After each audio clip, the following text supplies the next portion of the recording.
Muito boa tarde a todos aqui presentes. Antes de mais, eu gostaria de agradecer a presença de todos os que estão aqui, todos os participantes, no nosso primeiro evento de seminários e conferências do mandato de 2021-2022 da Elsa Coimbra. O meu nome é Mariana, eu sou a presidente da Elsa Coimbra e, é claro, eu também gostaria de agradecer aos oradores que vão estar aqui ao longo dessa sessão. Agora, eu também gostaria de agradecer ao seu professor Dr. Jorge Bacelar Gouveia, que está aqui entre nós, que vai falar em breve.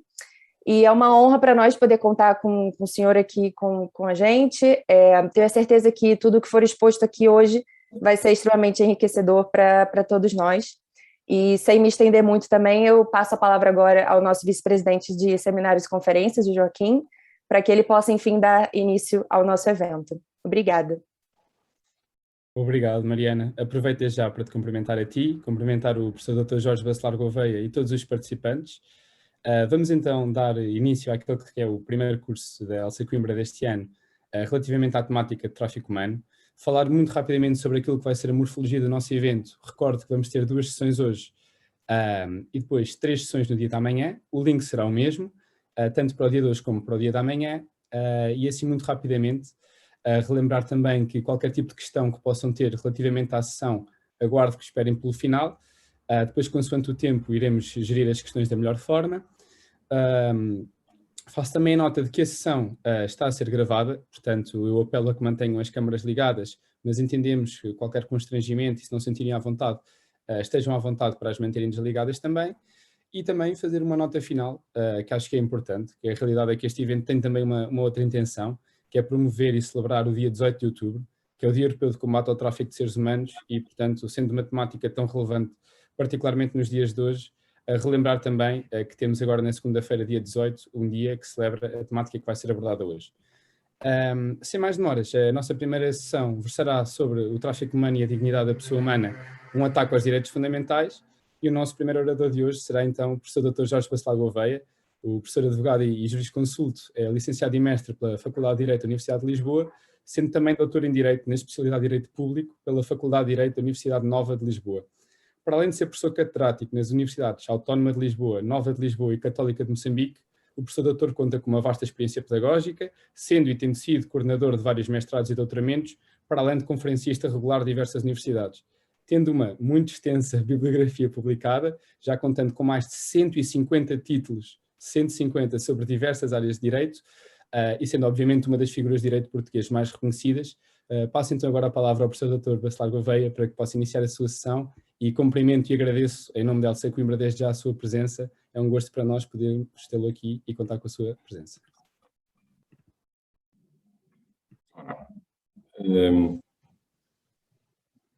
Muito boa tarde a todas e a todos. É um grande gosto associar-me a esta iniciativa da Elsa Coimbra e, para mais, sendo a primeira iniciativa deste novo ano e com um novo mandato, também dou os parabéns aos dirigentes agora designados desta associação, a doutora Mariana e também o doutor Joaquim Gomes Ferreira, responsável por esta parte das iniciativas e dos eventos. E, portanto, é para mim um grande gosto aqui estar, participar nesta conferência. Agradeço o convite e estar em contacto convosco, e, portanto, partilhar esta minha grande satisfação. Neste momento, eu estou aqui a falar-vos de umas circunstâncias um pouco mais específicas, porque estou na Faculdade da Universidade do Porto. Eu estive há pouco a participar numa iniciativa do Encontro Nacional de Estudantes de Direito, mas, portanto, não estranho aqui este cenário não ser o cenário habitual, mas isso certamente não vai impedir de tentar dar o meu melhor no que respeita a este tema, que é um tema, como disseram, da máxima atualidade. É um tema interdisciplinar, não é um tema só jurídico, e, portanto, é um tema que deve ser visto em múltiplas perspectivas. Eu, da minha parte, darei o meu contributo como constitucionalista e como professor de Direito, mas já vi pelo vosso programa que tem também outros enquadramentos que este tema do tráfico de seres humanos certamente suscita, que pode ser visto desde os aspectos de natureza histórica, aos aspectos de saúde, aos aspectos da economia do tráfico, enfim, economia clandestina, certamente, além dos aspectos de natureza jurídica que naturalmente se suscita e sobre os quais alguns dos que por aqui passarão vão dar o seu contributo. A parte que me toca diretamente é a perspectiva, como o próprio título indica da minha comunicação, relacionar o tráfico de seres humanos com a idade da pessoa humana e qual é o enquadramento e a atitude que o jurista e que a lei tem perante o tráfico de seres humanos. E quem diz lei também diz Constituição. E eu gostaria talvez de começar por realçar um primeiro aspecto mais de natureza geral. É que a dignidade da pessoa humana é precisamente aquilo que há de mais importante no próprio direito, porque o direito existe precisamente para reconhecer a dignidade da pessoa humana e para estabelecer regras e critérios de decisão da atividade humana, seja da atividade humana individual, seja da atividade humana nas suas relações sociais. Portanto, podemos dizer que o direito regula a sociedade, mas também regula e disciplina os direitos relacionados com a própria defesa da pessoa humana no âmbito das suas várias projeções familiar, económica, política, laboral, em todos os seus âmbitos. Claro que a proteção da pessoa, do ponto de vista das leis, isto é aquilo que é o dever ser, o modo como o direito deve proteger a pessoa, esse dever ser não é só dado pelo direito, também há um dever ser que pode ser certamente oferecido por outras ordens normativas, outros conjuntos de normas e de princípios que também nos deixam e nos levam a ter que cumprir certos critérios e certos deveres. Como é o caso da ordem religiosa, da ordem moral, da ordem de civilidade, mas esse é outro campo que também tem a ver com a dignidade da pessoa, pode ter a ver, mas são coisas diferentes desta. Nós aqui no direito queremos é a justiça. A ordem religiosa quer a salvação das almas no além, ainda não estamos nessa fase. A ordem moral quer o bem, quer coisas em que há um bem moral. Nem tudo que nós fazemos na vida tem a ver com decisões de consciência moral. E, portanto, aqui interessa sobretudo a proteção da pessoa humana e a questão do tráfico em particular do ponto de vista do direito positivo, das regras e dos princípios que são estabelecidos por órgãos de autoridade que em diversos níveis, felizmente hoje não apenas ao nível do Estado, mas também ao nível de instituições de comunidade internacional, estabelecem precisamente as regras de proteção da pessoa no que respeita ao seu tráfico, que é um aspecto que deve ser inserido num conjunto mais diversificado de outros âmbitos de proteção da própria pessoa humana. Claro que o facto de existirem normas e princípios de que protegem a pessoa não quer dizer que esse dever ser, na verdade, ou seja, às vezes o dever ser não é, e devia ser. Mas nós juristas, a Elsa, neste caso com esta iniciativa, e todas as instituições procuram que aquilo que deve ser seja mesmo, venha mesmo a acontecer. E, portanto, o primeiro passo é saber o que é que acontece a quem faz essas maldades, a quem viola a vida da pessoa humana e a quem trafica pessoas e outras coisas. E, portanto, o primeiro passo é sempre conhecer. O segundo passo é consciencializar e ativar as instituições e os mecanismos de proteção dessa mesma pessoa em todas as situações da vida e, em particular, naqueles que se suscitam no âmbito do tráfico de pessoas, sobre os quais, aliás, eu já vou dizer alguma coisa. Portanto, esta é a primeira ideia de a proteção da pessoa humana, se inserir uma proteção que é de natureza jurídica ou positiva, não é uma questão estética, não é uma questão meramente moral ou religiosa, é uma questão real, concreta, e em que há instituições que têm a seu cargo a defesa da dignidade da pessoa nos seus diversos âmbitos e em diversos lugares. E a palavra aqui, proteção da pessoa humana, ou dignidade da pessoa humana, é, além do mais, uma locução muito importante, porque é um princípio hoje com uma grande abrangência no direito constitucional e no direito em geral, e, portanto, tem uma força irradiante do ponto de vista do dever ser, que nesse princípio está inserido, que não pode ser, evidentemente, negligenciado em caso algum. Portanto, esse é outro aspecto que eu gostaria aqui de referir. A ideia da pessoa humana tem a ver com o quê? Tem a ver, em geral, com uma coisa que só conhecemos há 200 anos, mas que hoje nos parece óbvia, E muitos até podem perguntar, mas isto só começou há 200 anos, ou só começou há 70 anos? O que é?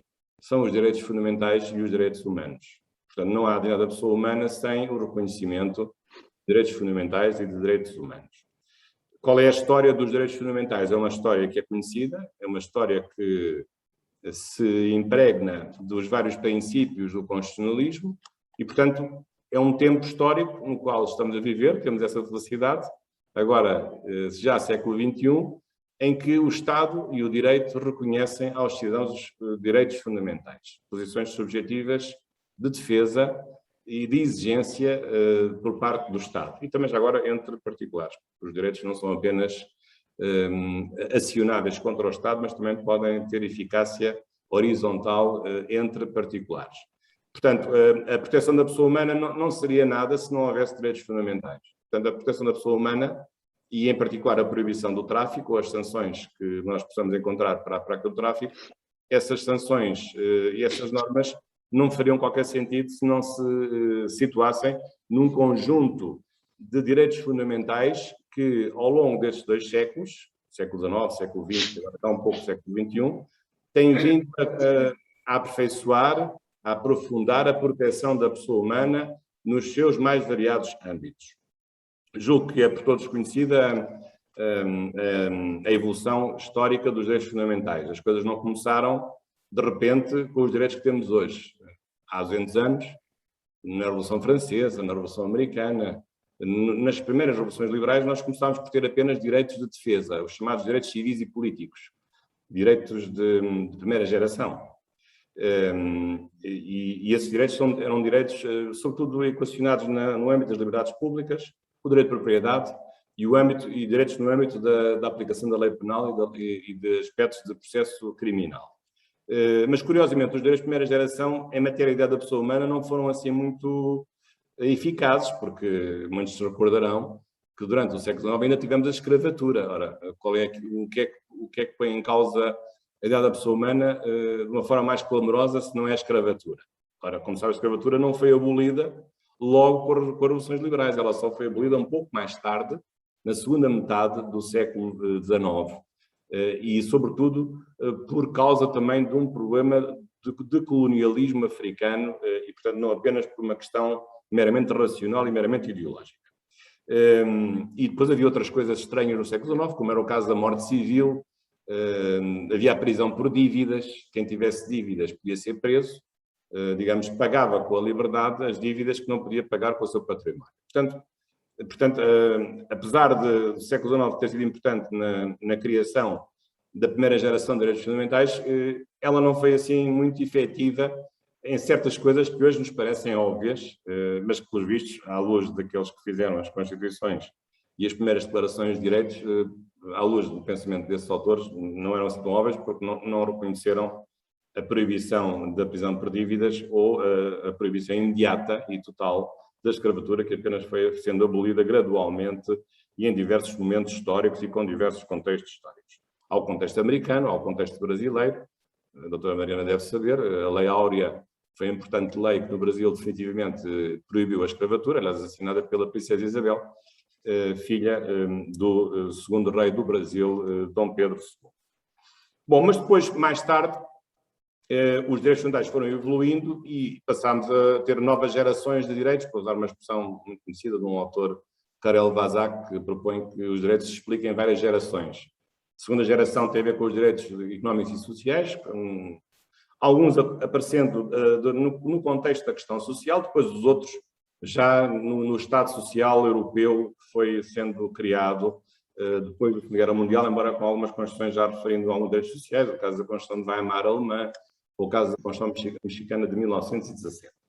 Depois, nas últimas décadas, já nos nossos dias, digamos assim, tem havido outras gerações de direitos, a terceira geração dos anos 70, de direitos do ambiente, direitos à privacidade, direitos perante a utilização da informática. Depois, os direitos de quarta geração são aqueles relacionados com os direitos da proteção das minorias religiosas, minorias étnicas, minorias culturais, minorias de género, minorias de orientação sexual, etc. Portanto, todos esses direitos das minorias é um tema que costumamos referir na quarta geração de direitos fundamentais e depois até uma quinta geração, que hoje agrega alguns direitos novos, o direito à paz, o direito à água, por exemplo, o direito aos recursos naturais. Alguns falam até no direito ao ar, nas cidades mais poluídas. O direito ao ar, infelizmente, acaba por ser também um direito que se pode exigir e, portanto, vejam que, digamos, há uma acumulação de direitos fundamentais que de geração em geração se vão multiplicando e se vão juntando aos demais, embora às vezes com algumas cedências e alguns compromissos entre os direitos de gerações anteriores com os direitos de gerações posteriores. Portanto, e tudo isto para dizer que hoje, portanto, falando hoje do problema do tráfico de seres humanos, isso significa que isso tem que ser visto à luz de um panorama que é um panorama amigo de direitos fundamentais. Hoje os Estados têm constituições com amplos, longos catálogos de direitos fundamentais e neste contexto, já agora também não se pode depois também esquecer que não são apenas as constituições, mas também o próprio direito internacional que vai também reconhecendo esses mesmos direitos. Mas, portanto, este é outro aspecto que eu quero aqui referir, que é todo este percurso que foi feito desde a primeira Declaração de Direitos, enfim, da contemporaneidade, podemos considerar a Declaração dos Direitos do Homem e do Cidadão francesa ou a Declaração de Direitos da Virgínia, de 1776, no caso da Revolução Liberal Americana. Agora, em relação especificamente à questão do princípio da dignidade da pessoa humana, ainda antes de falar do tráfico. Aqui tem havido,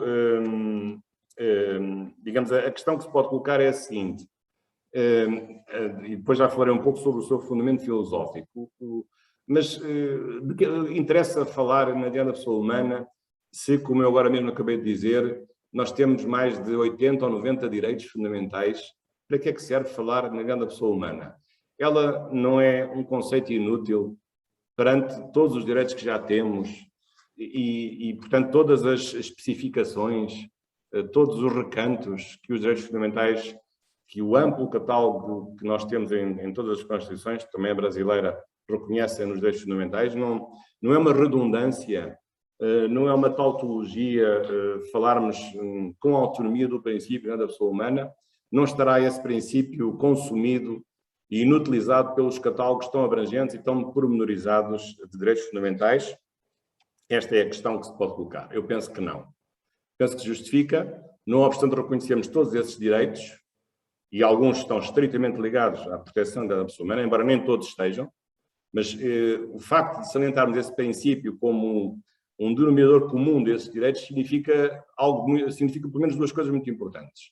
Primeiro, significa que esses direitos não são só direitos positivos, são direitos que nos ligam ao direito natural, portanto, a um direito transpositivo, um direito que está acima do poder dos Estados e do próprio poder constituinte dos Estados. Portanto, a ideia de que a dignidade da pessoa humana é um princípio que nos transporta e nos abre a porta, digamos, de um direito suprapositivo, digamos, de um direito natural de matriz ou de matiz axiológica, digamos, de legitimação axiológica no plano dos valores, que estão acima do plano dos princípios jurídicos.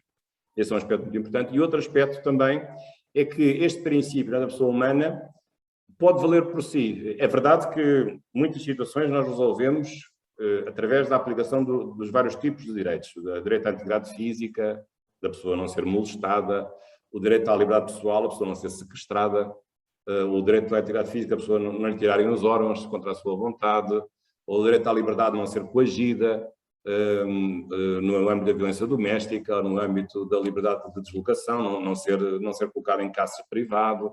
Tudo isso, há muitos direitos que já protegem esses bens jurídicos. Mas a dignidade da pessoa humana pode servir, digamos, como um critério residual, uma cláusula aberta residual para acolher novos direitos, novos âmbitos de proteção que, porventura, os catálogos que estão enunciados em cada Constituição não tenham tido possibilidade de prever. Portanto, é sempre, digamos, um critério que preenche buracos ou lacunas de proteção de vida, que muitas vezes se torna necessária com as novas condições de vida e, portanto, assim confirmando que esse catálogo é um catálogo que se mantém em plena abertura através deste mesmo princípio. Portanto, este é um aspecto, digamos, mostra a função da análise humana como um princípio jurídico, não só um princípio jurídico que nos liga a uma dimensão axiológica da fundamentação do direito e dos direitos fundamentais em geral, como, por outro lado, também tem uma função normogenética, ou seja, é ele próprio gerador de novos direitos, ou pelo menos de soluções que devem estar de acordo com a própria dignidade da pessoa humana. Agora, do ponto de vista filosófico, também se sabe que a dignidade da pessoa humana tem é um conjunto, são várias palavras que têm uma raiz filosófica muito marcada, que não é de agora, aliás. Sem cometer aqui nenhum erro, espero eu, ou respeitar nenhuma confissão religiosa em particular, mas é evidente que há aqui a dignidade da pessoa humana tem desde logo uma referência religiosa ao cristianismo, ao judaísmo e ao cristianismo, aliás, as duas coisas.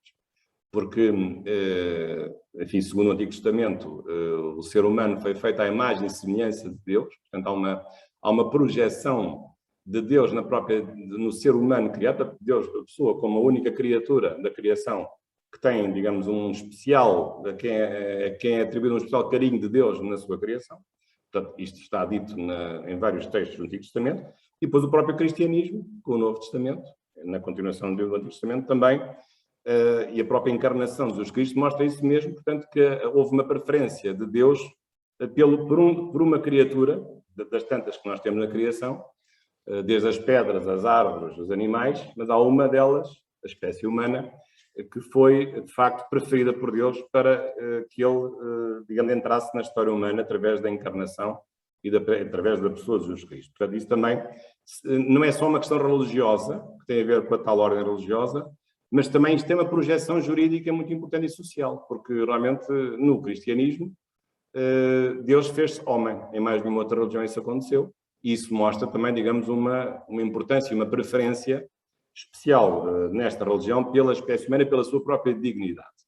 E, portanto, isto também é algo que deve ser referido, e é daqui, aliás, que muitos autores, não têm que ser necessariamente autores de inspiração cristã, retiram a ideia da dignidade da pessoa humana. Portanto, dada a sua preferência e a sua proximidade com a divindade. Mas também há uma raiz filosófica, digamos, de colocar a pessoa como digamos, não como um meio, mas como um fim em si mesmo, que é a filosofia kantiana, do imperativo categórico, e precisamente de se considerar, digamos, a pessoa como um fim de todas as coisas, e, portanto, em relação à qual não há, digamos assim, a possibilidade de ela ser um meio ou um instrumento, mas ela é o próprio fim do direito e da atividade das leis e da atividade da política. Mas aqui já temos uma raiz kantiana, que é como sabem, é uma filosofia formal e não material, e é uma filosofia própria, digamos, mas que valoriza a propriedade da pessoa humana nesse sentido. Portanto, tem sido nestas duas linhas que muito hoje se tem escrito sobre a fundamentação filosófica da pessoa humana, quer numa raiz cristológica, quer numa raiz kantiana, aliás, as duas não se anulando, embora tenham ter perspectivas diferentes. Mas depois, reparem, a questão é que a ideia da pessoa humana, quando é transposta para o Estado Constitucional, e portanto há pouco já falei dos vários direitos, mas a ideia da pessoa humana também explica muito, digamos, aquilo que existiu e aquilo que agora existe. Porque a ideia da pessoa humana hoje tem no direito constitucional e nos direitos fundamentais, e do ponto de vista da filosofia política, tem uma explicação naquilo que nós chamamos de personalismo, com um certo humanismo personalista, que é, apesar de tudo, diferente daquilo que aconteceu no século XIX, e é, então, muito diferente do que sucedeu no século XX com os vários totalitarismos. Portanto, o personalismo o que é? É o reconhecimento da pessoa, a proteção da pessoa humana, mas nas suas condições concretas e históricas. E, portanto, a pessoa deve ser vista nas suas necessidades concretas, que podem ser diferentes conforme o grau de desenvolvimento das sociedades, o grau de desenvolvimento cultural, o grau de desenvolvimento económico, e, portanto, não um indivíduo abstrato e liberal como era no século XIX, e não, com certeza, que era a teoria do individualismo liberal, o liberalismo individualista, que não é personalista nesse sentido. E depois também o personalismo não tem nada a ver com aquilo que sucedeu no século XX com os vários Estados e as várias filosofias totalitaristas, ou totalitárias, melhor dizendo, que nós conhecemos, quer o fascismo, quer o comunismo. em que a pessoa não era vista como pessoa, mas era apenas um elo de uma massa, digamos assim, informe, em que as pessoas não valiam por si, mas valiam como peças de um conjunto muito maior, que era a nação, era o proletariado, era qualquer outro, o partido, era o povo, seja lá o que isso for. E, portanto, também nos totalitarismos, a ideia da pessoa humana não existia, porque não havia personalismo, havia um transpersonalismo. Portanto, porque a pessoa e as suas necessidades, os seus direitos concretos e individuais eram colocados ao serviço, eram funcionalizados ao serviço de projetos coletivos, de organização coletiva, que evidentemente não respeitavam os direitos das pessoas, como aliás a história iria demonstrar, com os erros e as atrocidades que as experiências fascistas e comunistas, infelizmente, deixaram registradas na história do mundo e na história de alguns dos nossos países. Portanto, nós hoje podemos dizer que vivemos num período realmente muito bom, que é o período em que aceitamos o personalismo e a ideia da pessoa humana como fundamento das nossas ordens jurídicas e das nossas constituições. E isso tem como grande vantagem, aliás, associado à própria proteção dos direitos humanos, agora, o facto dessa proteção ser universal, porque aqui agora é preciso salientar outro aspecto, é que os direitos fundamentais são direitos protegidos ao nível das Constituições, mas agora nós estamos num campo, digamos, adicionamos uma dimensão superior aos direitos fundamentais, que se coloca no plano dos Estados, que é o direito internacional público dos direitos humanos. E, portanto, depois da Segunda Guerra Mundial, o texto precursor foi a Declaração Universal dos Direitos Humanos, 10 de dezembro de 1948, passámos a ter uma proteção internacional dos direitos humanos, coisa que nós não tínhamos antes. E desde essa declaração, de 1948, depois vários sistemas europeus, já temos dois, o Conselho da Europa e a União Europeia, o africano, o americano, passámos a ter vários sistemas de proteção de direitos com catálogos próprios, até com tribunais próprios e mecanismos processuais de proteção. E com isso confirmamos também uma coisa muito importante na unidade da pessoa humana, que é o facto de haver direitos que são universais, são supraestaduais, estão acima da manipulação dos Estados, os Estados têm que proteger, e portanto não lhes é dada qualquer liberdade discricionária de deixar de respeitar esses direitos, e são direitos que traduzem um mínimo de dignidade de todas as pessoas, em qualquer que seja a sua circunstância geográfica, cultural ou religiosa. Claro que isto não elimina, evidentemente, não elimina, digamos, algumas contradições que nós hoje continuamos a sentir. Uma delas eu já referia, a escravatura do século XIX. Como é que foi possível manter a escravatura quando, precisamente, as revoluções liberais foram proclamadas em nome da liberdade humana e da sua dignidade? Como é que foi possível manter a escravatura até tão tarde, por exemplo?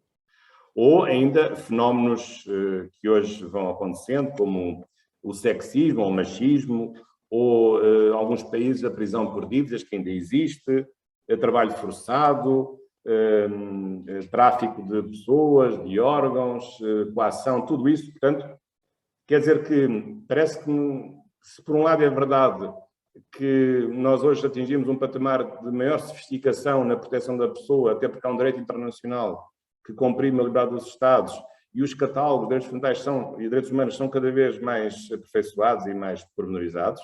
Se isso é verdade, também não é menos verdade que hoje os ataques à dignidade da pessoa humana, e em particular o tráfico de seres humanos, talvez nunca tenha sido tão forte como é hoje. Não obstante não haver escravatura em sentido formal, todos nós sabemos o que é que se está a passar. E sabemos, para já, porque vivemos numa sociedade mediatizada que, porventura, nos leva a ter esse conhecimento imediato. Talvez antes também houvesse, mas não tínhamos esse conhecimento. Portanto, aí, nesse aspecto, uma sociedade de comunicação ajuda. Mas a globalização, evidentemente, que também potencia a multiplicação desse tráfico com a facilidade das migrações e tudo que está envolvido, digamos, numa sociedade tecnológica global que hoje é inexorável e que todos nós reconhecemos. Portanto, isto quer dizer que, não obstante todos os avanços que fizemos em matéria de direitos humanos, e isso no plano internacional os direitos humanos têm sido, aliás, muito fortes e têm antecipado muitos direitos que estão nas Constituições. Hoje, aliás, os direitos fundamentais nas Constituições vão a reboque dos direitos humanos. Portanto, são os direitos humanos que têm sempre as novidades. matéria de igualdade, matéria de proteção dos direitos das mulheres, os direitos dos migrantes, os direitos das crianças, os direitos dos deficientes, os direitos ligados à liberdade religiosa. Portanto, é através de tratados internacionais, não através das constituições, que esses direitos chegam. Claro que depois, sendo aprovados por textos internacionais, acabam por incorporar os catálogos das nossas constituições. No caso português, através do artigo 16, e no caso da Constituição brasileira, através do parágrafo 2º e 3º do artigo 5º da Constituição brasileira de 1982. Mas, portanto, também queria deixar esta ideia de que, de facto, o direito internacional dos direitos humanos hoje é uma realidade muitíssimo dinâmica, aliás, em grande parte impulsionado pelas Nações Unidas, que não se limita apenas a uma realidade meramente jurídica, mas também a uma realidade também de natureza educacional e de intervenção nos países em vias de desenvolvimento e também nos países desenvolvidos, chamando a atenção para a necessidade da proteção de certos valores. Ora, agora entrando especificamente na parte do tráfico propriamente dito. O tráfico é apenas uma parte da proteção da pessoa humana que é ilustrada por todos esses direitos. Eu hoje não vou falar nem dos direitos das mulheres, nem dos direitos das crianças, nem dos direitos das pessoas com deficiência, nem da liberdade religiosa, não é disso, nem das minorias sexuais, não vou falar sobre isso, mas vou falar em particular da questão do tráfico. Porquê? Bem, é isso que se me pede e porque há, de facto, tratados sobre esse assunto. A verdade é essa. Porque o assunto passou a ter tal gravidade que os Estados entenderam que deviam estabelecer regras sobre o assunto para proteger para combater esse tráfico e proteger as pessoas vítimas desse tráfico. Então, quais são esses instrumentos? Eu vou aqui referi-los de uma forma breve. Ao nível do direito internacional das Nações Unidas, é muito importante a Convenção de Palermo. Aliás, a Convenção de Palermo até nem é muito conhecida por isto, mas o que é a Convenção de Palermo? A Convenção de Palermo foi aprovada em 15 de novembro de 2000, em Palermo, portanto, na cidade da capital da Sicília, que é uma região autónoma da Itália, e é uma convenção que se designa precisamente a Convenção para o combate à criminalidade internacional organizada. O que é que isto tem a ver com o tráfico de pessoas? É que um dos seus protocolos adicionais, nós falamos muito da Convenção de Palermo para a criminalidade organizada e violenta e transnacional, mas às vezes esquecemos que o seu primeiro protocolo adicional, que foi aprovado ao mesmo tempo com a própria Convenção, precisamente o primeiro protocolo adicional tem que ver com a prevenção, repressão e punição do tráfico de pessoas, mulheres e crianças, e imigrantes. Portanto, imigrantes tem a ver com o segundo protocolo. Mas o primeiro protocolo tem a ver com isto. Portanto, a Convenção de Palermo não é só as questões gerais do crime organizado internacional, que é hoje uma das principais ameaças ao Estado de Direito e a muitos países, mas também tem lá um protocolo adicional especificamente dirigido ao combate ao tráfico de pessoas. Este é um primeiro aspecto, aliás, tratado, esta convenção foi publicada já agora no Diário da República de Portugal, de 2 de abril de 2004, mas é um tratado aprovado pela Assembleia Geral das Nações Unidas em 15 de novembro do ano 2000. Depois, ao nível europeu, também temos aqui alguns contributos importantes. Há vários textos, até agora textos mais específicos sobre tráfico de órgãos, por exemplo, que é um dos aspectos que se pode considerar no âmbito do tráfico de seres humanos, e que é a Convenção de Varsóvia. A Convenção de Varsóvia de 16 de maio de 2005. Que é uma convenção aprovada no âmbito do Conselho da Europa. O Conselho da Europa não confundam com a União Europeia, são duas coisas diferentes. O Conselho da Europa é uma organização política que tem, julgo neste momento, 47 Estados-membros, enquanto que a União Europeia tem 27 Estados-membros, e o Conselho da Europa tem desde Portugal mais ao Ocidente até à Rússia e à Turquia, e outros países por essa região, e é uma organização política destinada a proteger os direitos fundamentais e a instilar nos Estados uma doutrina de Estado de Direito, de liberdade e democracia. O seu principal contributo foi, de facto, logo no ano seguinte à sua criação, 1950, a aprovação da Convenção Europeia dos Direitos Humanos, que foi o primeiro tratado internacional de proteção de direitos humanos, porque a Declaração Universal de 1948 não era um tratado, era uma mera proclamação. Mas o primeiro tratado do mundo em matéria de direitos humanos, digo isso com orgulho também por ser europeu, foi realmente na Europa, no âmbito do Conselho da Europa, em 1950. E, portanto, mas este Conselho da Europa, este organismo, que tem um Comitê de Ministros, tem uma Assembleia Parlamentar e tem um tribunal muito importante, o Tribunal Europeu dos Direitos Humanos, esta organização não se ficou pela Convenção Europeia dos Direitos Humanos, claro, mas embora é o tratado mais conhecido de proteção dos direitos humanos do Conselho da Europa. Porquê? Porque foi aprovando convenções, tratados vários, sobre vários assuntos, olha, sobre a proteção de línguas minoritárias, sobre bioética, a Convenção de Oviedo, por exemplo, a questão da biomedicina, uma convenção para a proteção da paisagem, várias convenções múltiplas, dezenas, mas uma delas, precisamente, que é muito importante, que é a Convenção de Varsóvia, que está, aliás, foi aprovada em 16 de maio de 2005, como disse, que precisamente visa estabelecer junto dos Estados deveres de proteção dessas pessoas contra o tráfico, sem exclusão de serem pessoas nacionais ou estrangeiras, sendo crime, mas podendo haver outras sanções que não sejam necessariamente de natureza criminal, e salientando a necessidade de proteção das pessoas estrangeiras com asilo político, ou facilitar o seu repatriamento, ou também estabelecer regras de proteção das pessoas que façam as denúncias, ou daquelas pessoas que elas próprias, que ao denunciarem, protegerem-se daqueles que as ameaçam por causa desse mesmo tráfico. Já agora, depois desta Convenção de Varsóvia, mais tarde, em 25 de maio de 2015, seria aprovada uma outra convenção, no âmbito do Conselho da Europa, em Santiago de Compostela, bem perto de nós, mas já tem a ver com um tema mais específico, que é uma convenção de combate ao tráfico de órgãos de seres humanos. Não de tráfico de seres humanos, mas de órgãos de seres humanos. Portanto, este é o panorama, digamos, principal, quer no direito das Nações Unidas, Convenção de Palermo no seu protocolo número 1, quer no direito do Conselho da Europa, nos direitos fundamentais dos direitos humanos do Conselho da Europa, não a Convenção Europeia, mas este tratado específico, a Convenção de Varsóvia. Agora, em matéria de direito português, penso que isso também interessa referir, também há, e sobretudo aqui um plano penal é o mais importante. Eu estive a fazer aqui não sendo um penalista de raiz, mas estive aqui a fazer um estudo para me preparar para esta intervenção sobre o modo como o tráfico de seres humanos é encarado do ponto de vista do direito penal.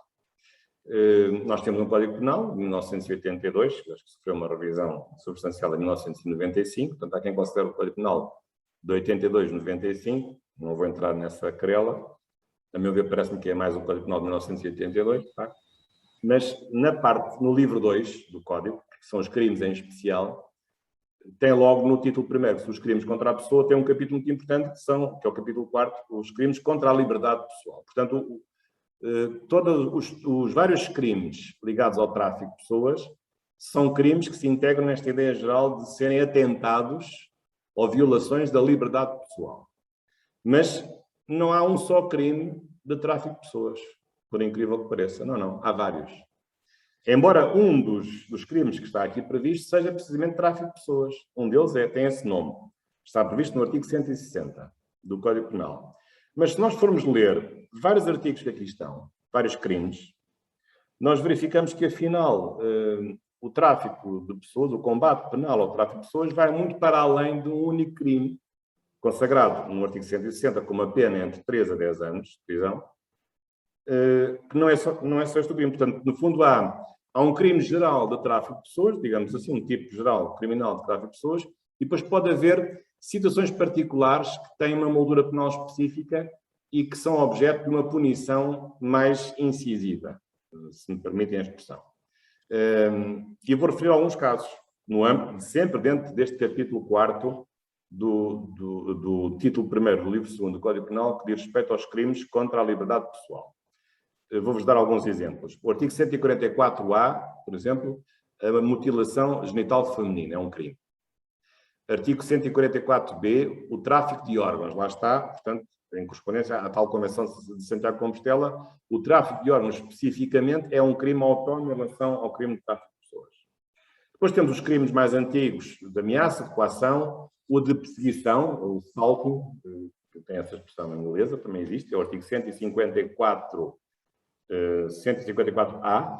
Também temos um crime de casamento forçado, 154-B, é uma realidade que em Portugal não tem grande importância, mas a minha experiência de ter vivido, e tenho colaborado há muitos anos com países africanos de língua portuguesa, me diz que é uma realidade.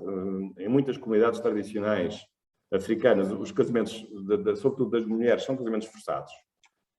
Digamos, à nascença, a mulher já tem traçado o seu destino com quem vai casar, porque é tudo combinado pelos seus pais, com os pais do noivo.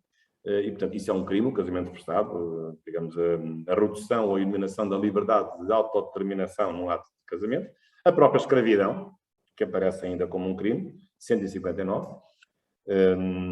Depois o artigo 160, tráfico de pessoas, e o artigo 161, o rapto também, ou o sequestro, também pode ser considerado como um crime.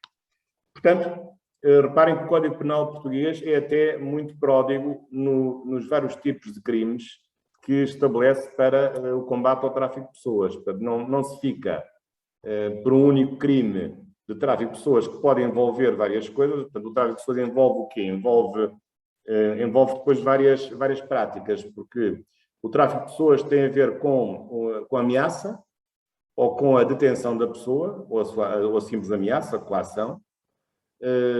Depois tem a ver com contrapartidas que sejam dadas às pessoas e que as pessoas sejam levadas ao engano.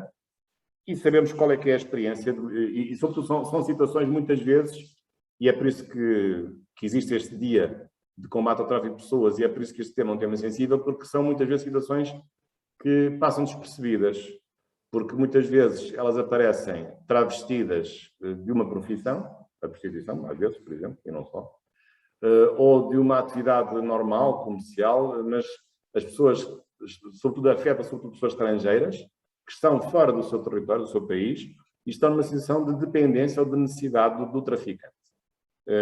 Portanto, que estão a trabalhar sob ameaça. Portanto, não é só a escravatura ou o trabalho sexual, não é só isso, pode ser um trabalho, digamos, agrícola, também pode ser objeto de tráfico de pessoas para fazer um trabalho agrícola ou outro tipo de trabalho, portanto não tem que ser necessariamente um trabalho de natureza sexual, e sobretudo há um problema de medo da pessoa que está nessas circunstâncias, que não tem capacidade de se libertar, digamos, de uma coação psicológica que é exercida e em relação à qual ela não tem propriamente nenhuma capacidade de se autodeterminar. E depois, como está isolada da sua família e está fora do seu país, pior ainda, porque muitas vezes vivem em comunidades isoladas, não têm contato com o exterior, e nós sabemos que há múltiplas, não faltam aí séries e filmes que retratam muito bem toda esta nova realidade do tráfico de pessoas.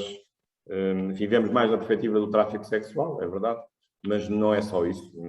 O tráfico de pessoas não é só o tráfico sexual, incluindo agora depois esses aspectos mais complicados, o tráfico de órgãos também, que é uma realidade que infelizmente também começa a ser frequente, embora mais difícil, porque implica depois uma intervenção cirúrgica que não é propriamente assim tão fácil. Mas, digamos, a grande dificuldade a grande fraqueza e dificuldade no combate ao tráfico de pessoas é precisamente o facto das situações não serem dissimuladas, de aparentarem ser situações normais e a pessoa estar totalmente enfraquecida porque não tem a possibilidade de recorrer aos meios. É um pouco, talvez mais grave, mas é parecido com a violência doméstica, em que muitas vezes também as mulheres, maioritariamente vítimas disso, muito maioritariamente vítimas disso, não têm possibilidade de se libertar da violência doméstica porque não têm casa para onde ir, não têm dinheiro para sobreviver e, portanto, não têm outra hipótese senão, infelizmente, se conformarem com a situação de violência doméstica da que são vítimas. Embora isso esteja a mudar, mas ainda há muito campo nessa matéria para trilhar. E, portanto, era isto que eu vos queria aqui deixar, esta apresentação. E, portanto, claro que a dignidade da pessoa humana não é só violada quando há tráfico de pessoas, não é só isso. A pessoa humana é violada, bem, em cada direito que se viole, mas em particular com certos direitos que têm a ver com a essência da pessoa, a sua liberdade, ser escrava, ser mutilada, ser violada, etc. Isso sim, mas isso são crimes autónomos. Mas depois há um crime próprio, que é um tráfico de pessoas, em que não há bem uma ofensa corporal, não há uma ofensa à atividade física, de facto não há. Não se mata a pessoa, porque aí o negócio se perderia, mas condiciona-se, restringe-se a liberdade da pessoa e obriga-se a pessoa a ter certas atividades com uma remuneração inferior àquilo que é justo e, digamos, privando-a da sua liberdade e da sua livre opção de escolher esse caminho e escolher essa vida. Por isso mesmo também, é por isso que se diz que hoje o tráfico de pessoas é a nova escravatura, ou é uma escravatura que não tem, digamos, o conceito antigo, que ainda existe hoje nos tratados internacionais, que é a escravatura significa o não reconhecimento da personalidade jurídica, estas pessoas não são escravas nessa perspectiva, porque as pessoas vítimas do tráfico de pessoas, essas pessoas têm personalidade jurídica, têm bilhete de identidade, estabelecem relações jurídicas, são assalariadas às vezes, muitas vezes. Mas isso pode não ser juridicamente escravatura, porque os escravos não tinham personalidade jurídica, de facto é verdade, até o século XIX. Estas têm personalidade jurídica, mas é uma escravatura de outra natureza. É, digamos, uma escravatura económica, é isso que se tem dito. Portanto, podemos dizer que a escravatura continua, digamos, o nome pode ser o mesmo, mas usado a um fenómeno que tem a mesma gravidade, ou talvez não tanto como tinha a escravatura até o século XIX, mas tem muita gravidade porque, evidentemente, põe em causa a proteção de bens jurídicos fundamentais e, sobretudo, da liberdade pessoal das vítimas desse tráfico, com tudo o que isso implica de dificuldade, de isolamento das suas famílias, de dificuldade de denúncia, de retaliações, de perseguições e tudo isso, de facto, é difícil de combater e por isso mesmo também esta iniciativa da ELSA e todas as outras que sejam feitas são muito meritórias porque permite fazer esse combate e alertar para as pessoas, para aquilo que muitas vezes nós ouvimos, e eu já tenho ouvido muitas vezes com alunos, mas escravatura como? Como é que se pode ser escravo hoje? As pessoas têm liberdade, podem telefonar, podem mandar e-mails, podem fugir, podem chamar a polícia. Onde é que está a escravatura? As pessoas têm personalidade jurídica. Pois, mas a escravatura não é só esse tipo de atividade clássica. A escravatura agora tem formas mais sofisticadas. A pior escravatura é aquela que não se apresenta como escravatura, mas, na sua essência, significa a degradação e o rebaixamento da condição humana e da sua liberdade essencial. E, portanto, isso é que é o tráfico e é isso que se justifica combater. Portanto, muito obrigado pela vossa atenção e espero que corra tudo bem neste curso. Eu agora tenho aqui um tempo para perguntas que eventualmente queiram fazer e não me levem mal depois a seguir não ficar para ouvir o colega seguinte, o Dr. Tiago, mas tenho agora aqui por razões de agenda de sair daqui da Faculdade de Universidade do Porto, onde estou neste momento, e portanto não poderei ficar para assistir à segunda intervenção. Muito obrigado, devolvo a palavra aqui ao nosso moderador, se faz favor, ao Joaquim. Muito obrigado. Muito obrigado, doutor, pela sua apresentação. Penso que, em nome de todos, agradeço muito a sua presença mais uma vez. E agora, então, abro um período de perguntas. Se alguém quiser colocar alguma questão ao doutor, pode fazê-lo via chat ou então ligar o microfone e falar também. Eu já agora, se quiserem, posso deixar ficar aqui no chat o meu e-mail, para quem quiser depois me contactar. Tem aqui o meu e-mail, se quiserem. Portanto, fica aqui o meu e-mail, para quem quiser depois contactar-me, se tiver alguma dúvida ou alguma coisa em que eu possa ajudar. Terei todo o gosto nisso. Pronto, então está perfeito. Se ninguém para nas redes sociais, eu estou no Instagram, também no Facebook, no YouTube, eu sou um youtuber também, já agora. Enfim, no Facebook, portanto, por aí também me vão conhecer. Pronto, tem muitos meios para contactar o doutor, se quiserem depois colocar uma questão assim mais em privado. Se não houver mais nenhuma questão, se ninguém quiser colocar nenhuma questão agora, nem por bate-papo, nem Joaquim, desculpa, o João está com a mão levantada, ele vai fazer uma questão. Ok, força. Oi, boa tarde, doutor, boa tarde, Joaquim, pessoal da ELSA. Eu gostaria de fazer uma pergunta, doutor. Qual seria hoje, o senhor acredita que seria o maior obstáculo hoje dos países em cooperação para travar esse combate ao tráfico humano? Quais são as dificuldades? Bem, eu penso que o grande problema aqui nas questões do tráfico é que elas nunca aparecem de uma forma visível, porque se for o caso de tráfico sexual, são migrantes que aparecem normalmente no âmbito dos direitos migratórios e, portanto, digamos, na aparência das coisas, os papéis estão em ordem. E, portanto, esse é um aspecto. O outro aspecto é o problema da privacidade, porque normalmente a atividade de tráfico é uma atividade feita às escondidas, normalmente. Não é uma atividade que se assuma, não envolve um trabalho público, é um trabalho sempre privado. Portanto, é muito difícil as autoridades conhecerem esse tráfico. E quando conhecem, são pessoas estão isoladas da sua família, portanto são pessoas sozinhas, que estão, muitas vezes atingem os imigrantes, não quer dizer que seja apenas, mas em grande medida, não sei qual é a percentagem, mas eu arriscaria a dizer que o tráfico de pessoas corresponde a pessoas imigradas em 70% a 80%, digamos assim. E não só a escravatura sexual, mas também de crianças e de outras coisas. E, portanto, corresponde a uma esmagadora maioria de pessoas que estão desinseridas da sua própria comunidade e, portanto, por isso também se sentem mais desprotegidas e, portanto, sabem que qualquer denúncia que possam fazer, isso terá uma consequência logo imediata, que é, digamos, se forem protegidas pelas autoridades, deixam de ter emprego, portanto, deixam de ter sustento para a sua vida, portanto, ficam no desemprego, e as autoridades policiais não lhes vão arranjar emprego. E, portanto, muitas vezes elas não têm como voltar aos seus países de origem. Portanto, gera-se aqui um problema também social de reinserção das pessoas que são retiradas do tráfico e o que é que se vai fazer com essas pessoas.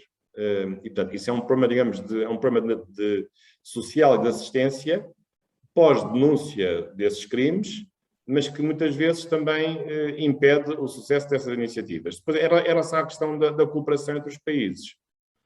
A cooperação tem havido, sobretudo, em matéria de tráfico de droga. Isso, acho que cada vez mais tem havido essa cooperação. No tráfico de pessoas, não tanto, porque os processos são mais dissimulados.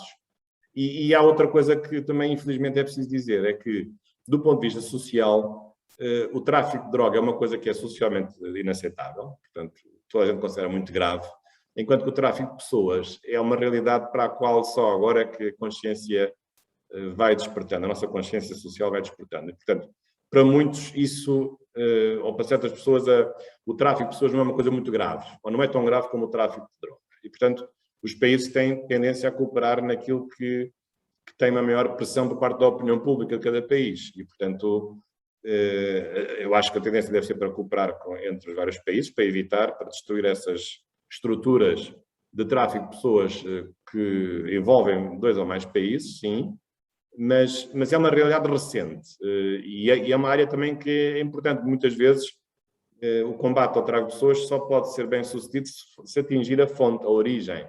E a origem não está no país onde as pessoas estão a ser objeto de tráfico, mas está nos países de origem. E às vezes é difícil lá chegar.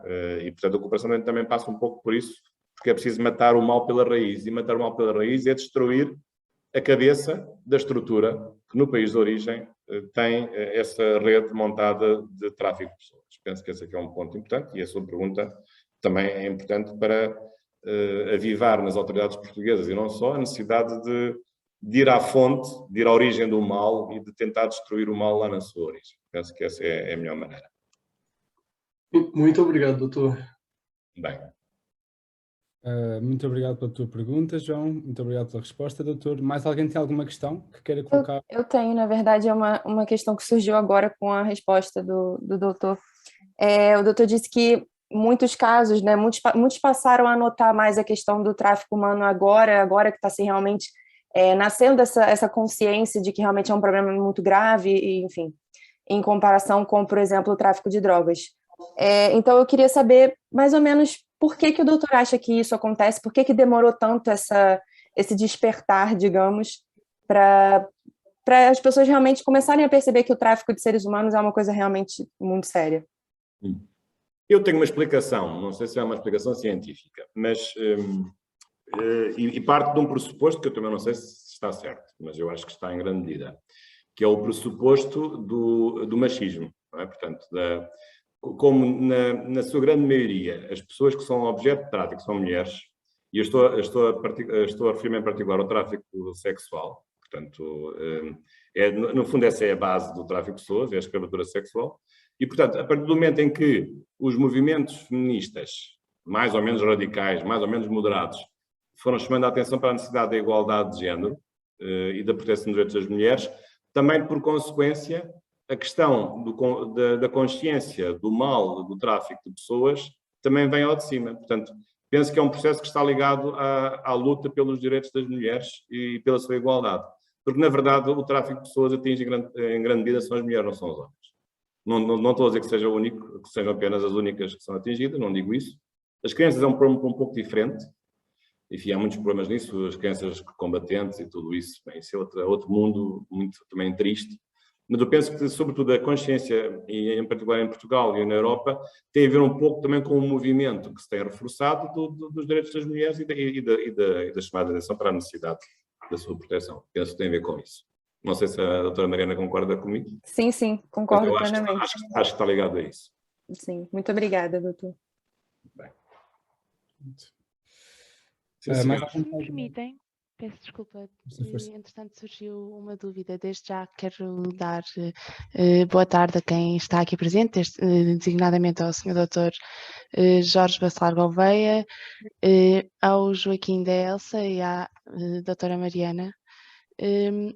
Eu queria perguntar, sendo assim, visto que na perspectiva do doutor o movimento feminista fez despoletar toda esta sensibilização para o tráfico humano, então talvez o facto de as mulheres progressivamente conseguirem ser mais independentes poderá fazer com que haja uma diminuição do tráfico, visto que incide essencialmente sobre mulheres e possivelmente porque era o elemento mais dependente da sociedade. Pergunta inteligente, se me permite. Sabe porquê? Porque, no fundo, a Ana Isabel está a colocar aqui um paradoxo. Então, se há mais feminismo e há mais consciência das mulheres, como é que pode haver mais tráfico de mulheres? Isto pode parecer um paradoxo, mas não é. Porquê? Porque nós estamos a falar de dois planos diferentes. Uma coisa é a consciência dos direitos nos países de chegada, outra coisa é a consciência dos direitos nos países de saída, de origem.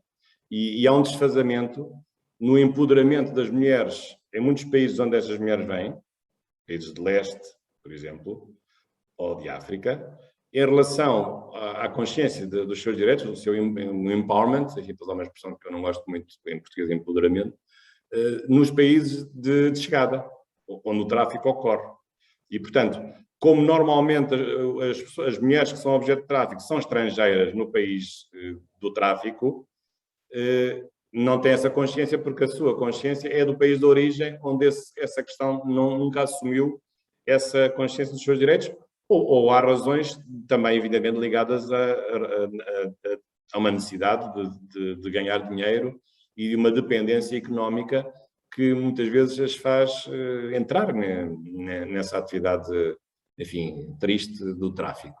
Mas eu percebo que isso pode ser um paradoxo, mas acaba por não ser, porque há aqui um desfazimento entre as pessoas de origem e as pessoas de chegada. Claro, reparem que eu, tendo começado por uma categoria abstrata, já estou a reduzir o tráfico de pessoas a tráfico de mulheres, imigrantes, que vêm de países subdesenvolvidos.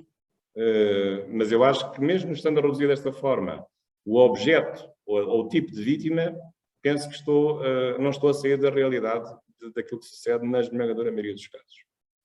Embora não sejam os únicos, há também escravatura e tráfico de pessoas para trabalho agrícola e para outros efeitos. Não é apenas o caso, mas eu penso que este grupo que eu estou aqui a referir corresponderá a 90% ou 95% dos casos, se não estiver enganado nas estatísticas. Muito obrigada, doutor. Obrigado pela pergunta, Ana. Mais alguém tem alguma questão que queira fazer ao doutor? Pronto, então penso que fechamos o espaço para perguntas e respostas. Doutor, agradecer mesmo muito a sua presença mais uma vez. O doutor está no Porto, foi ao Encontro Nacional de Estudantes de Direito e mesmo assim mobilizar-se para estar aqui. Em nome da Elsa Coimbra e todos os participantes, agradecemos mesmo o esforço. E agora se calhar vamos fazer um recessozinho de 10 minutos, portanto voltamos às 18h43, sensivelmente, para a segunda sessão com o Dr. Tiago. Pronto. Eu vou muito então... Bem. Muito obrigado. Posso todos ligar? Um grande gosto. Agora tudo bem. Obrigada, doutor. Obrigado, doutora Mariana, também, o Joaquim, pela oportunidade. Até breve. Obrigado. Até breve.